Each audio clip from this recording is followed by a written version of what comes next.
અધ્યાય 14 દધન્વાનો પુનઃજન્મ।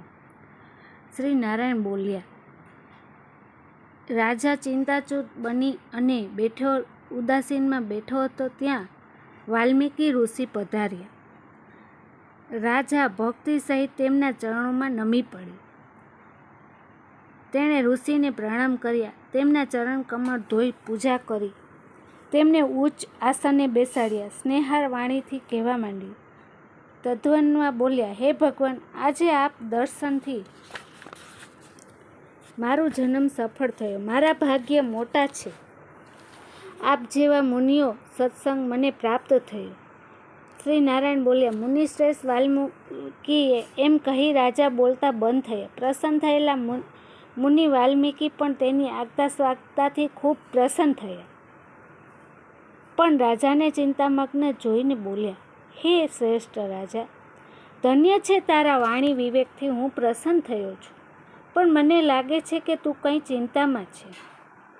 દધન્વા બોલ્યા, આપના ચરણ કમળની કૃપાથી હંમેશા સુખ જ। રાજપાટ, હાથી, ઘોડા, સેના, પરાક્રમી પુત્રો, સર્વલક્ષણા સુંદર પત્ની બધું જ છે, પરંતુ એક જંગલી પોપટના મુખેથી નીકળેલા વચનો મને સાલ્યા કરે છે। વિષયનો સંશય આપ દૂર કરો। પક્ષી પર જેટલા મારી નજર થતી તેટલા એ મારી સામે મોઢું કરી અને શ્લોક બોલ્યો। વિદ્યમાનતુલ સુખમાં ભોગિયાતે ભૂપ મલેન, ચિન્નાયસી તત્ય તવમ તન કથા પરમેશ્યસી। મને જોઈને એ પોપટે આવી શ્લોક વાણી શા માટે કરી તે હું સમજી શકતો નથી। એ પોપટ વાણીથી મારું મન બેચેન બની ગયું, અને જે ચિંતા મને કોરી ખાય છે એ વાતનું આશ્ચર્ય છે કે મારા એવા કયા પુણ્ય બળને લીધે હું આ સુખ વૈભવ પામ્યો છું। આપ મારો સંશય દૂર કરો, શક્તિમાન છો તો મને બધું જણાવો। રાજાનું આ વાક્ય સાંભળી વાલ્મીકીએ ધ્યાનમગ્ન બની ભૂત ભવિષ્ય વર્તમાન જે કંઈ છે એ બધું હાથમાં રહેલા આમળાની જેમ જોઈ લીધું। પછી હૃદયમાં નિશ્ચય કરી રાજાને, શ્રેષ્ઠ રાજા, તારા પૂર્વજન્મનું ચરિત્ર તું સાંભળ। રાજેન્દ્ર, પૂર્વજન્મમાં તું દ્રવિડ દેશમાં ઉત્પન્ન થયેલો સુદેવ નામનો બ્રાહ્મણ હતો। તામ્રવણી નદીના કિનારે રહેતો હતો। તું ધાર્મિક, સત્યવાદી અને ધાર્મિક વૃત્તિ વાળો, વેદ પારંગત અને જે મળે તેમાં સંતુષ્ટ રહેનારો હતો। અગ્નિહોત્ર આદિ યજ્ઞોથી શ્રી હરિ વિષ્ણુને પણ સંતુષ્ટ કર્યા હતા। તારી પત્ની પણ ઉત્તમ ગુણોવાળી સુંદર ગૌતમ બ્રાહ્મણની પુત્રી હતી। તેનું નામ ગૌતમી હતું। ગૌતમી પ્રેમથી પતિ સેવા કરતી હતી, તે જ પ્રમાણે ધર્મ પૂર્વક વર્તતી હતી। લાંબો કાળ વીતી ગયો છતાં સંતાન ન હતા। એક વખત તું આસન પર બેઠો હતો, તારી પત્ની સેવા કરી રહી હતી, ત્યારે તે પત્ની પ્રત્યે આ વચન કહ્યું, ઓ સુંદરી, સંસાર પુત્રથી અધિક બીજું કંઈ સુખ નથી। તપ, દાન, ઉત્પન્ન થયેલ પુત્ર પરલોકમાં સુખ આપે છે। સંતાન વગરનો સંસાર સ્મશાનવત છે, પણ હું સંતાન પ્રાપ્ત ન કરી શક્યો એટલે મને હવે જીવવાનું નકામું લાગે છે। હવે હું મૃત્યુની ઈચ્છા રાખું છું। પતિના આવા નિરાશાજનક વચન સાંભળી ગૌતમી પણ દુઃખી થઈ। જ્ઞાની પતિ ઉપર પ્રેમથી તરબોળ હતી, તે ધીરજવાળી હતી, તેથી તેને આશ્વાસન આપતા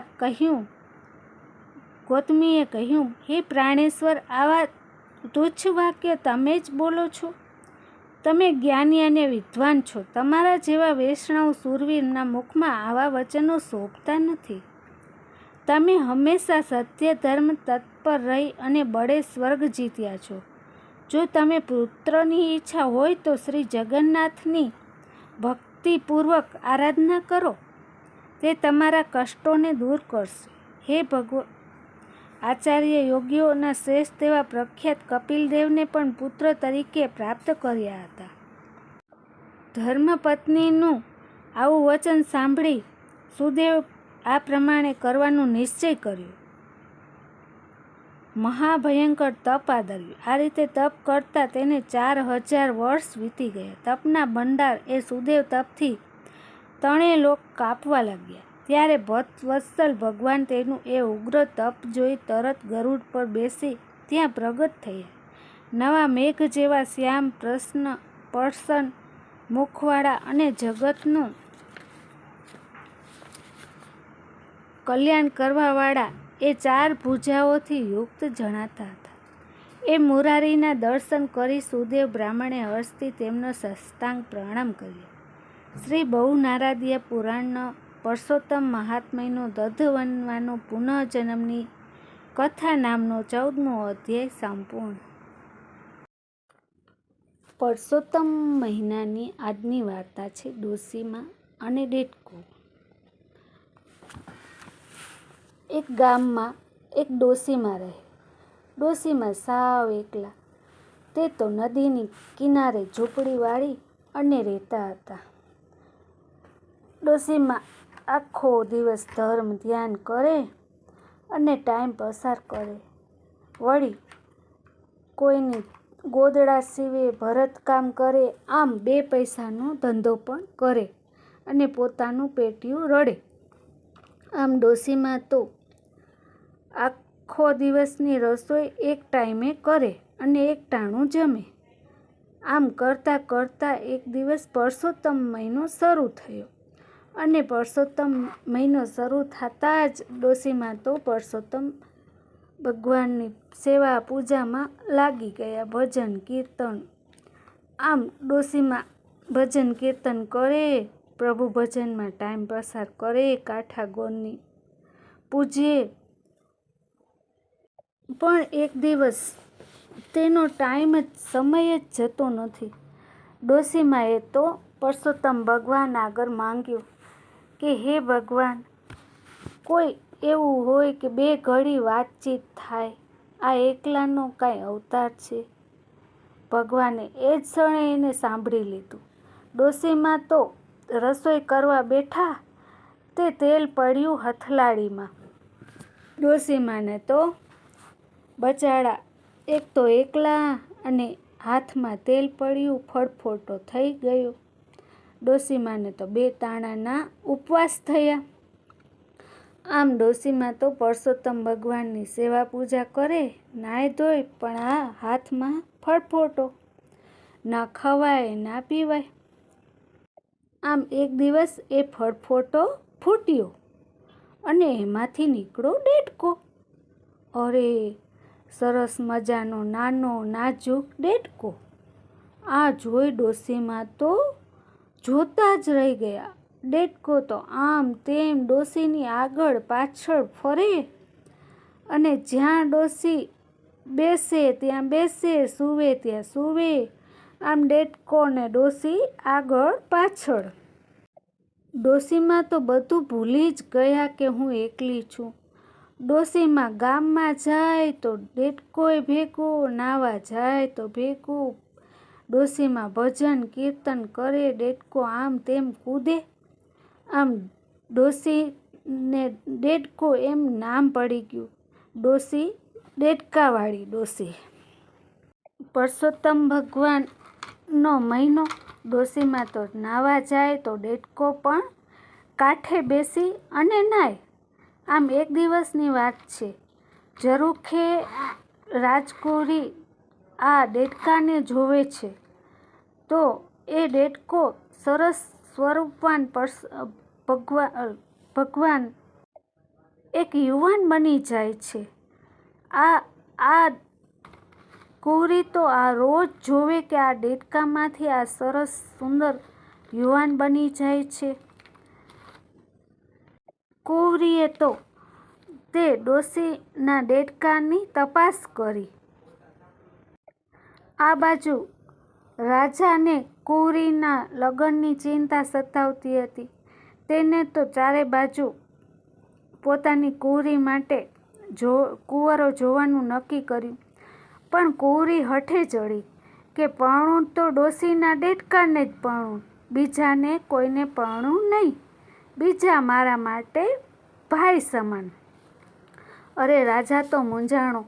રાજાએ રાણીને કહ્યું કે હવે આ કુંવરીને સમજાવું. રાણીએ પણ ઘણી કુંવરીને સમજાવી. છેવટે રાણીએ રાજાને કહ્યું કે કુંવરીએ કંઈક વિચારીને જ કહ્યું હશે. આપ એની ઈચ્છા પૂરી કરો. અંતે રાજાએ ડોશીને રાજમહેલમાં બોલાવી અને ડોશીને સઘળી વાત કરી કે તમારા દેડકાને મારી કુંવરી પરણાવવાની છે. ત્યારે ડોશીમાં તો બચાડા ગરીબ એ તો કહે, અરે રાજા, હું 2 ટકનું માંડ રાંધું અને મારે તો રહેવા ઝૂંપડી. હું તમારી કુંવરીના લાડ કેમ પૂરા કરું? ડોશી તો મૂંઝાણી. અને કાંઈ દેડકા હારે કી કુંવરી પરણતી હશે રાજા? ડોશીએ તો રાજાને ઘણો સમજાવ્યો, પણ રાજાએ કુંવરીના હઠ આગળ કાંઈ હાલ્યું નહીં. અને અંતે રાજાએ ડોશીમાને કીધું કે તમ તારે પૈસા ટકાની અને એની ચિંતા ન કરો, બાકી તમારા દેડકા હારે મારી કુંવરીને પરણાવો. ડોશીએ તો દેડકાને પરણાવ્યો અને કુંવરીને લઈને ઘરે આવ્યા. રાત પડતા ડોશી તો ઓસરીમાં સૂઈ ગયા અને દેડકો અને કુંવરી એકલા. કુંવરીએ તો દેડકાને કીધું, હે નાથ, હવે તમે તમારા અસલ સ્વરૂપમાં આવો. હું તમારા સ્વરૂપને જાણું છું. તમે કોઈ દિવ્ય આત્મા છો. ત્યારે પૂર્ણ પુરુષોત્તમ ભગવાને કહ્યું કે તમારા પિતાને કહો કે હોમ હવન કરે, દાન ધ્યાન કરે, ત્યારે હું મારા અસલ સ્વરૂપમાં આવીશ અને તમને પરણીશ અને બધાને દર્શન આપીશ. આમ કુંવરીએ તો રાજાને કહ્યું કે હોમ હવન કરો, દાન ધ્યાન કરો. આમ જ્યાં હવન હોમ દાન પૂરા થાય છે ત્યાં પુરુષોત્તમ ભગવાન દેડકામાંથી અસલ સ્વરૂપમાં આવે છે. હે ભગવાન, તમે ડોશી અને જેવા કુંવરીને ફળ્યા તેવા તમારું વ્રત કરનારને ફળજો, કથા સાંભળનારને વાંચનારને ફળજો, આ વિડીયો સાંભળનારને ફળજો. જય પુરુષોત્તમ ભગવાન. તમારી લીલા અપરંપાર.